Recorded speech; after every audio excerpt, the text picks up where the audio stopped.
والسلام علی عبادہ الذین اصطفى اما بعد فاعوذ باللہ من الشیطان الرجیم بسم اللہ الرحمن الرحیم کنت خیر امت اخرجت للناس صدق اللہ العظیم۔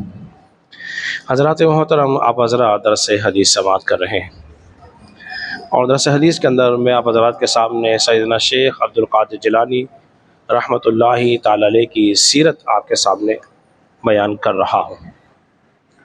اللہ نے شاہ فرمایا ہے کنت خیر امت اخرجت للناس۔ اللہ نے فرمایا ہے کہ تم بہترین امت ہو جتنی بھی امتیں لوگوں کے اندر ظاہر ہوئی ہیں۔ خوش نصیبی ہے امت مصطفیٰ کے لیے، اللہ تبارک و تعالیٰ نے اس امت کو بہترین امت کہا گیا ہے۔ اب امت تو حضرت آدم کی بھی تھی، حضرت نوح علیہ السلام کی بھی تھی، حضرت موسیٰ کی بھی ہوئی، حضرت عیسیٰ کی بھی ہوئی، حضرت سلیمان اور جتنے دیگر انبیاء اس دنیا میں تشریف لائے ہیں، معروف اور غیر معروف جتنی امتیں ہوئی ہیں، ان تمام امتوں میں سب سے بہترین امت جو ہے امت مصطفیٰ ہے۔ جب بہترین امت مصطفیٰ ہے تو پھر اس امت کے جو اولیاء ہیں وہ بھی بہترین ہوئے دیگر امت کے اولیاء اللہ کے مقابلے میں۔ مثال کے طور پر سلیمان علیہ السلام کے ایک ولی ہیں، آپ کے دربار میں موجود ہیں، جسے آصف برقیہ کہا جاتا ہے، آپ کے وزیر ہیں۔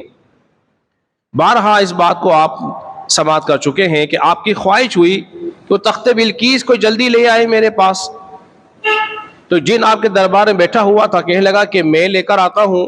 آپ نے پوچھا کب لے کر آؤ گے، کتنا وقت لگے گا؟ کہنے لگا حضور والا آپ کا دربار برخاست ہونے سے پہلے لے آؤں گا۔ آپ نے فرمایا جلدی ہے مجھے، ہے کوئی جلدی لانے والا؟ تو حضرت آصف برقیہ کہنے لگے اے اللہ کے نبی میں لے کر آتا ہوں میں، اور کتنی دیر میں لے کر آؤں گا؟ آپ آنکھیں بند کر کے کھولو گے بھی نہیں، میں اس سے پہلے تخت بلقیس کو لے آؤں گا۔ اور یہی ہوا، آپ نے پلکیں جھپکی، تخت بلقیس آپ کے سامنے ظاہر ہوا۔ آپ نے فرمایا ھذا من فضل ربی، یہ میرے رب کا فضل ہے مجھ پر۔ تو ولی کی جو کرامت ہوتی ہے اصل میں نبی کا معجزہ ہوتا ہے۔ کیا ہوتا ہے؟ نبی کا معجزہ ہوتا ہے۔ ایسے ہی عیسیٰ علیہ السلام کے بارے میں اللہ نے شاہ فرمایا ہے، آپ نے اعلان کیا وَأُبْرِئُ الْأَكْمَحَ وَالْأَبْرَصَ، کہ میں مادہ زاد اندھوں کو اور جس کو مرض ہے برص کا اس کو شفا دیتا ہوں۔ کون کہہ رہے؟ میں شفا دیتا ہوں۔ اور حالانکہ شفا دینے والا کون ہے؟ بولیے زور سے، اللہ ہے۔ وَإِذَا مَرِضْتُ وَهُوَ يَشْفِينِ، اللہ جب میں بیمار ہوتا ہوں شفا تو دیتا ہے۔ اور عیسیٰ علیہ السلام کیا فرما رہے کہ میں شفا دیتا ہوں؟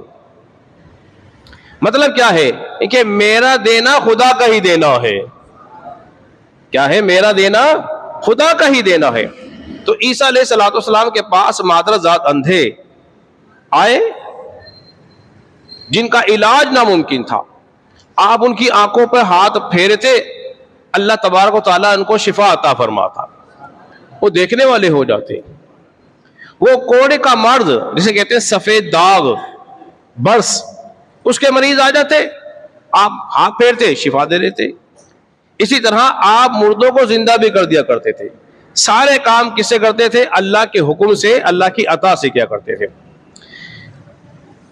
اللہ تبارک و تعالیٰ نے یہ خوبی حضور علیہ السلام کو بھی عطا فرمائی، اور حضور کے صدقے سے اللہ تبارک و تعالیٰ نے یہ کمال جو ہے ذات غوث اعظم کی ذات میں بھی اللہ نے رکھ دیا تھا،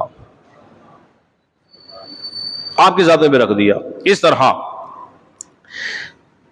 وہ فرماتے ہیں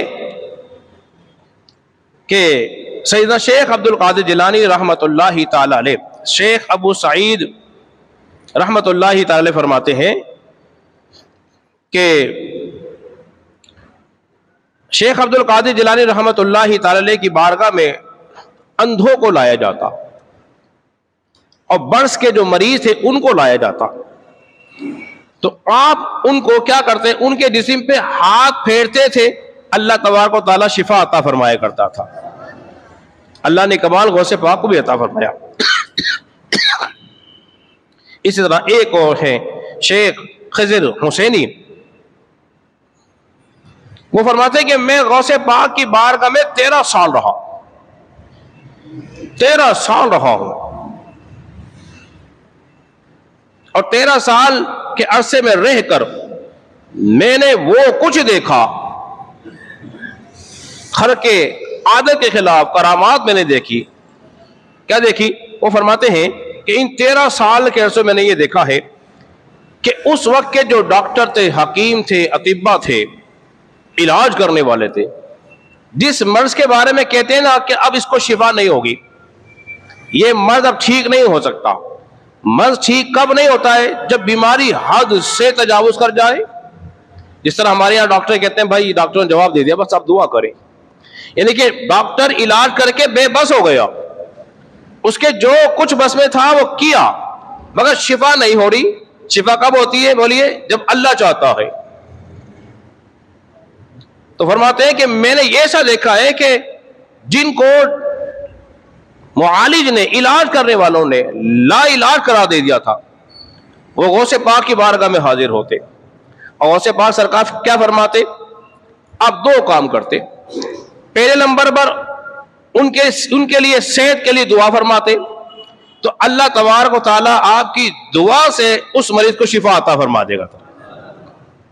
دوسرا کام کیا کرتے تھے؟ وہ ہاتھ جس میں اللہ نے برکتیں رکھ دی تھی، آپ مریض کے جسم پر پھیرتے تھے، جسم پر، آنکھوں پر، جسم پر، ہاتھ پر، جہاں تکلیف ہوتی اس کو پھیرتے، بس ہاتھ لگنے کی برکت سے اللہ تبارک و تعالیٰ اس مریض کو شفا عطا فرمایا کرتا تھا۔ یہ شفا دینے والا کون ہے بولیے؟ اللہ ہے۔ لیکن اللہ جس کے ہاتھ میں رکھ دے، جس طرح آخری بات کر رہا ہوں، جس طرح کہتے ہیں یار یہ ڈاکٹر جو ہے نا، اللہ نے بڑی شفا اس کے ہاتھ میں رکھی ہے، لیکن ہم جانتے ہیں شفا دینے والا اللہ ہے۔ جب اس کی کر رہے ہیں نسبت، شفا کی نسبت اس کی طرف کر رہے ہیں، تو یہ کوئی شرک نہیں ہو جائے گا؟ انسان سمجھتا ہے کہ حقیقی معنی میں شفا دینے والا اللہ ہے۔ اللہ تبارک و تعالیٰ نے ان جڑی بوٹیوں میں، ان دوائیوں میں شفا رکھی ہے، اور اللہ کا حکم ہوگا تو ہوگی، ورنہ نہیں ہوگی۔ حدیث میں آتا ہے جب اللہ نہیں چاہتا نا کس کو شفا دینے کے لیے، فرشتہ کھڑا کر دیتا ہے، یہ ادویات کرتا رہتا ہے اور وہ فرشتہ روکتا رہتا ہے، تو شفا ہوتی بولیے نہیں ہے۔ کبھی آپ نے دیکھا ہوگا کہ جو دوا کی ویسے ویسے مرض جو ہے وہ مزید پنپتا رہتا ہے، بڑھتا رہتا ہے، فائدہ نہیں ہو پاتا۔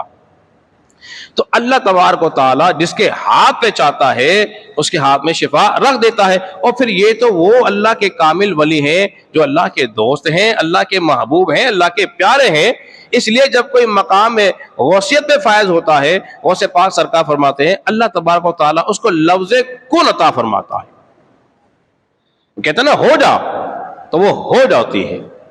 تو یہ مقام اللہ تبارک و تعالیٰ نے غوث اعظم کو بھی عطا فرمایا تھا، آپ کہتے ہو جا تو وہ چیز بولیے ہو جاتی تھی۔ اللہ رب العزت کے بارگاہ میں دعا کریں خالق کائنات ہم سب کو سمجھنے اور عمل پیرا ہونے کی توفیق عطا فرمائے۔